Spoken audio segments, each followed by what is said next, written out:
Welcome to Pratap cricket. இன்னைக்கு ஃபிளிக் எப்படி ஆடுறதுன்னு பார்க்க போறோம். நார்மலா ஃபிளிக்கு என்ன லென்த் எடுப்போம் அப்படின்னு பாத்தீங்கன்னா, full length leg stem line இது மட்டும் பார்க்க போறோம்.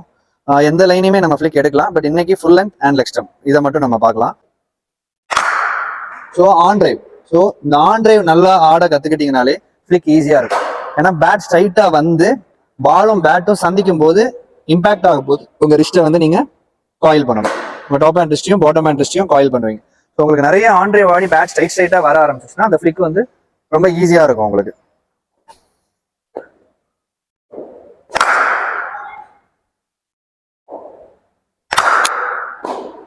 ஸோ ஃபிளிக்ல உங்க ரிஸ்ட்ல நீங்க கொஞ்சம் பவர் ஜென்ரேட் பண்ணுவீங்க ஃபிளிக்ல.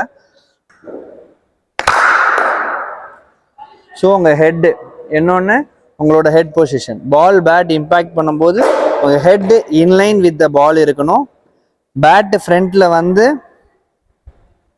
இம்பாக்ட் ஆகி திரும்பணும். ஓகேங்களா?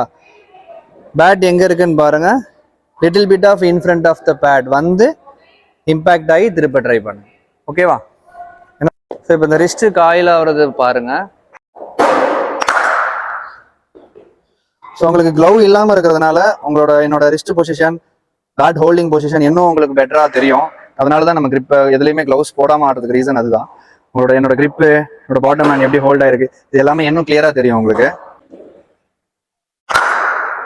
ஸோ எப்பவுமே ஆடிட்டு ட்ரில்ஸ் எல்லாம் பண்ணும்போது ஆடிட்டு பேட்டை அப்படியே ரிவர்ஸ்ல எடுத்தீங்கனாலே உங்களுக்கு அந்த பேக் லிஃப்ட் டவுன் ஸ்விங்கோட பாத் வந்து நல்ல சீக்கிரமாவே கரெக்ட் ஆகும்.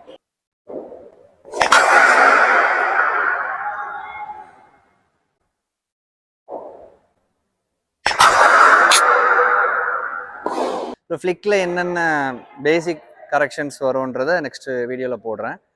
தேங்க்யூ.